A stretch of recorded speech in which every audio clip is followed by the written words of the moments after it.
نتیجے کی بات ہے، یہ کہی تھی ایک بات نے، میں گیا ہوا تھا ایران، یہ آج سے 15 سال پہلے کی بات ہے۔ تو وہاں پر جو ہمارے پاس انہوں نے، چونکہ حکومت کے مہمان تھے ہم، تو ایک آدمی تھا جو مستقل ہمارے ساتھ رہتا تھا خبر گیری کے لیے۔ وہ آدمی ذرا آؤٹ اسپوکن بھی تھا، بدلہ سنج بھی تھا، کچھ ہنسی مذاق کرنے والا بھی تھا، کھلے ذہن کا آدمی تھا۔ تو میں نے اس سے کہا کہ دیکھو، تم انتظار تو کر رہے ہو مہدی کا، لیکن کیا تمہیں یقین ہے کہ جب مہدی آئیں گے تو تم مان لو گے انہیں؟ کہ نو وی شیل سے وی ڈونٹ نیڈ یو۔ یہ لطیفہ بتا رہا ہوں میں۔ ظاہر بات ہے کہ مہدی کے آنے کے بعد سب تو نہیں مان، عیسیٰ کو نہیں مانا، مہدی کو کیا مانیں گے؟ تو یہی ایک بات ذہن میں رکھیے، چاہے آپ منتظر ہیں، وہ تو وہاں پر ہے ہی کہ تو دعائیں کرتے ہیں کہ جو بھی امام غائب ہے وہ اب آئیں، واپس ہو جائے۔ بہرحال اب میں تیسری بات جو تمہیداً پہلے بھی بیان کر چکا ہوں، آج بھی بیان کر رہا ہوں، بعض چیزیں اس میں آئیں گی نئی۔ آج میں نے آپ سے عرض کیا تھا کہ 19ویں صدی کے اواخر میں ایک طرف انگریز آیا، اس نے ہمیں فتح کر لیا، پھر تھی بھی ایک تازہ ابھر رہی تھی قوم، اور تازہ ابھرنے والی قوم میں کچھ خصائص ہوتے ہیں، اچھے اخلاق ہوتے ہیں، مورلز ہوتے ہیں۔ ان دونوں کی وجہ سے ہم انگریز سے مروب ہو گئے، ہمارے بڑے بڑے لوگ مروب ہو گئے۔ نمبر 2، ساتھ ہی آگے سائنس، اور سائنس بھی نیوٹن کی سائنس۔ اس وقت تو معلوم ہوتا تھا قطعی ہے، یقینی ہے، بس جو سائنس ہے وہی حق ہے، جو سائنس کے خلاف ہے وہ حق ہے ہی نہیں۔ گویا کہ حق و باطل کا معیار سائنس بن گئی۔ اب یہ وہ چیز تھی جس فضا کے اندر ایک ضرورت کے طور پر کہیے یا واقعتاً کنونس ہو کر ایک شخصیت ابھری ہے، سر سید احمد خان مرحوم۔ اب ان کی شخصیت دو پہلو، ایک ہے مسلمانوں کا ہمدرد ہونا، غمگسار ہونا، اور انگریزوں کے آنے کے بعد مسلمانوں میں سے ایک طبقے کا یہ جو فیصلہ تھا کہ نہ انگریزی پڑھیں گے، نہ سائنس پڑھیں گے، نہ یہ پڑھیں گے، نہ وہ پڑھیں گے، نہ انگریزی تہذیب اختیار کریں گے، نہ میز کرسی پہ بیٹھ کر کھانا کھائیں گے، نہ چمچہ استعمال کریں گے، یعنی ٹوٹل بائیکاٹ، مقاطعہ۔ اس کی انہوں نے یہ شکل اختیار کی تھی۔ اب یہ بھی ایک طرح کا پیسو ریزسٹنس ہے نا، یہ تو نہیں کہ وہ میدان میں آ گئے مار دھاڑ، یہ نہیں کی انہوں نے، لیکن یہ کہ بھائی کم تو یہ تو کم کر سکتے نا، کوئی ہم پر قانون تو انگریز نے نہیں بنایا کہ ضرور میز کرسی پہ بیٹھ کر کھانا کھاؤ، کوئی انگریز نے قانون تو نہیں بنایا کہ کھڑے ہو کر پیشاب کرو، وہ ہم کر رہے ہیں، انگریز کو کرتے دیکھ رہے ہیں۔ تو اس میں یہ قانون کا انہوں نے مقاطعہ پیدا کیا پورا کا پورا۔ سر سید نے کہا کہ اگر تم اس پر چلتے رہے تو تم تو مارے جاؤ گے۔ ہندو تو آگے بڑھ رہا ہے، تعلیم حاصل کر رہا ہے، سائنس پڑھ رہا ہے، انگریزی پڑھ رہا ہے، اور تم رہ جاؤ گے، پھر کیا ہوگا؟ کچھ عرصے کے بعد تم سقے رہ جاؤ گے یا قصائی رہ جاؤ گے، بس اللہ اللہ خیر صلی اللہ، اور کیا رہے گا تمہارا مقام، کیا رہے گا؟ اب یہ رائے اس کی جو ہے وہ یقیناً صحیح تھی۔ علماء کی رائے ایک اعتبار سے صحیح تھی کہ اس وقت ہم اس پوزیشن میں نہیں ہیں کہ انگریز اور انگریزی تہذیب اور انگریزی علوم کا میدان میں مقابلہ کر سکیں۔ میرے نزدیک حقیقت پسندی تھی، ریئلزم تھا، لیکن دوسری طرح سے معقول بات وہ تھی جو سر سید کہہ رہا تھا کہ بھائی جو چیز آئی ہے اس میں جو غلط ہے چھوڑ دو۔ اب انگریزی کو غلط سے، انگریزی زبان ہے، یہ کوئی زبان تو کوئی کافر نہیں ہوتی، کوئی مسلم نہیں ہوتی، اردو ہے یا عربی، آپ اب عربی کو زبان کہیں اسلامی، تو پھر اردو کیا ہے، فارسی کیا ہے؟ نہیں، انگریزی بھی ایک زبان پڑھو، اور اس میں سے دیکھو سائنس میں کیا چیز حق ہے، کیا غلط ہے، حق کو لے لو، باطل کو چھوڑ دو۔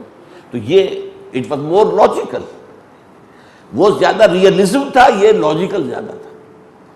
لیکن نتیجہ کیا نکلا؟ سر سید احمد خان نے جب دیکھا کہ اسلامی عقائد کی جو چیز سائنسزم کے اندر، سائنٹزم کے اندر ٹھیک نہیں بیٹھ رہی ہے، اسے اتار دو، توڑ دو۔ یہ فرشتہ کوئی چیز نہیں ہے، جن کوئی چیز نہیں ہے، اور یہ معجزات کوئی شے نہیں ہے، یہ مسیح نہ اٹھانا اترے گا، کوئی سوال ہی پیدا نہیں ہوتا، یہ وہ اور یہ پیشن گوئیاں اور یہ معجزات قرآن کے، پیشن گوئیاں احادیث کی سب جو ہے رد کر کے پھینک دی۔ اور ان سے دو قسم کے لوگ متاثر ہوا سر سید سے۔ یہ ہے ایک نقطہ جو میں آج بیان کر رہا ہوں۔ ایک تو جو مستقل طور پر اسی رائے پر چل پڑے اور انتہا تک جا پہنچے، ضلوا ضلالا بعیدا، ان میں سر فہرست آتا ہے غلام احمد قادیانی۔ لیکن غلام محمد قادیانی سے یہ جو ہے جو زہر اتنا نہیں پھیلا جتنا کہ مولوی محمد علی لاہوری سے، جس سے کہ لاہوری ان کا فرقہ بنا ہے۔ یہ بہت بڑا عالم تھا، انگریزی کا بھی تھا، اس نے انگریزی میں تفسیر لکھی، اور اس وقت تک ظاہر بات ہے کوئی تفسیر انگریزی میں موجود نہیں تھی، ہمارے علماء حقانی میں سے تو کسی نے نہیں لکھی تھی۔ تو جو انگریزی پڑھ کر نوجوان آ رہا تھا وہ قرآن کیسے سمجھے؟ عربی اس نے پڑھی نہیں، عربی فارسی سے تو ہمارا ناطہ منقطع ہو گیا۔ جسے ملازمت کرنی ہے انگریز کی، وہ انگریزی پڑھے گا نا۔ اس انگریزی پڑھنے والوں کو اسلام کون سکھائے؟ تو یہ کتاب انتہائی مقبول ہوئی، تفسیر مولوی محمد علی کی انگریزی کے اندر۔ اس کے اندر وہ زہر ہے۔ اور آپ کو میں بتا دوں کہ ہمارے ایک بہت بڑے آدمی مولانا عبد الماجد دریابادی رحمۃ اللہ علیہ، وہ چونکہ انہوں نے فلسفہ پڑھا تھا نوجوانی میں، ملحد ہو گئے تھے، منکر، کوئی خدا ہوتا نہیں، ملحد۔ وہ یہ کہتے ہیں کہ مجھے الحاد سے مذہب کی طرف لانے والی چیز کون سی ہے؟ گیتا، ہندوؤں کی کتاب گیتا، مقدس گیتا ان کی۔ اس نے تو مجھے ملحد سے نکال کر اور مذہبی بنا دیا، یعنی روحانیت کا کوئی کام کا قائل ہو گیا، اور پھر اس مذہبیت سے اسلام تک لانے والا وہ مولوی محمد علی لاہوری ہے، جس کی یہ تفسیر میں نے پڑھی تو پھر میں اسلام پر۔ تو ایک تو یہ لوگ، لیکن یہ کہ ان کے اندر یہ زہر مستقل ہو۔ پھر یہ کہ اس کے بعد علامہ مشتقی، اسی نوعیت کی شخصیت، میں بتا چکا ہوں کسی مرتبہ، مولوی کا غلط مذہب نمبر 1، مولوی کا غلط مذہب نمبر 2، مولوی کا غلط نمبر 3، سارے مولویوں کے لیے سارے عقائد یہ وہ سب غلط۔ پھر جملہ منکرین سنت کا طائفہ جو آیا ہے، منکرین سنت، ان میں سب سے زیادہ جس شخص نے زہر گھولا ہے، کون سیاہی گھول رہا ہے وقت کے بہتے دریا میں، وہ غلام احمد پرویز، اچھا لکھنے والا، اچھا بولنے والا، لیکن اس نے جس طریقے سے حدیث سے رشتہ کاٹا ہے امت مسلمہ کا، روشن خیال اینکرز ہیں، روشن خیال جو ہیں وہ جو بھی دانشور ہیں، خاص طور پر مشرف نے جس طرح اس روشن خیالی کو پروان چڑھایا ہے، دودھ پلا کر پیسے دیے بے تحاشا، ان لوگوں کو بے تحاشا مدد کی ہے، کیونکہ امریکہ کا حکم تھا کہ تم اپنی تہذیب کی جڑیں کھود کر ہماری تہذیب کو نافذ کر دو۔ یہاں پر 33% عورتوں کی سیٹیں جو ہے فکس کروا دیں، ذرا سوچئے، پوری دنیا میں کہیں نہیں۔ ہم تو گویا کہ مغربیوں کے باپ بن گئے، دادا بن گئے۔ بھئی امریکہ میں ہے کوئی سیٹیں عورتوں کی مستقل؟ بھارت میں ہے کوئی؟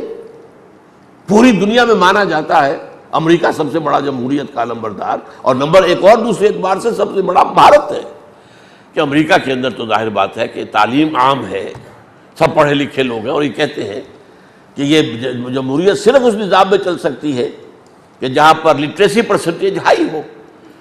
بھارت کی تو لٹریسی پرسنٹیج ہم سے کچھ ہی بہتر ہے، اللہ خیر صلی اللہ، وہاں جمہوریت چل رہی ہے، معجزہ ہے، لیکن کیا وہاں پر کچھ سیٹیں مقرر ہیں؟ یہ اصل میں طوفان جو آیا ہے یہ مغرب کا براہ راست حملہ ہے، اور میں ایک دفعہ تقریر کر چکا ہوں دجالیت پر، کہ دجالیت کے 3 لحاف ہیں، کہ ایک سیکولرزم پوری دنیا کے اوپر وہ لحاف لپٹا ہوا ہے، نمبر 2 جوا اور سود لپٹا ہوا پوری دنیا پر، یہ تو اسلامی دنیا ہو یا غیر اسلامی دنیا ہو، یہ 2 لحاف تو پوری انسانیت کے اوپر آ چکے ہیں۔ اور تیسرا ہے یہ بے حیائی والی تہذیب، اور عورت کو گھر سے نکال کر میدان میں لانا، آزاد کرا کر، نتیجہ کیا؟ خاندانی نظام ختم، برباد۔ یہ تہذیب ہے جو یورپ میں آ چکی ہے پوری طرح، امریکہ میں آ چکی ہے۔ اب وہ چاہتے یہی تہذیب پوری عالم اسلام کے اندر جڑیں گاڑ لے۔ یہ اس کے لیے سارا کام جو ہے منکرین سنت کے ذریعے سے کروایا جا رہا ہے۔ اچھا، یہ تو ایک کھاتا ہے نا جو کہ دلو دلالم بعیدا، دور چلے گئے، بہت دور چلے گئے، بہت دور چلے گئے۔ ایک اور لوگ بھی ہیں ہمارے ہاں جو جزوی یا وقتی طور پر متاثر ہوئے سر سید کی فکر سے۔ ان میں بواسطہ شبلی نعمانی، جنہوں نے یہ اپنی تفسیر، اپنی سیرت میں لکھا کہ یہ جو جنگیں شروع ہوئی تھی حضور کے زمانے میں، یہ تو مدافعانہ تھی، صرف مسلمانوں نے کبھی جنگ نہیں کی۔ جھوٹ بول رہا ہے، حضور نے تو مدینے میں آتے ہی 6 مہینے کے بعد ہی چھاپا مار دستے بھیجنے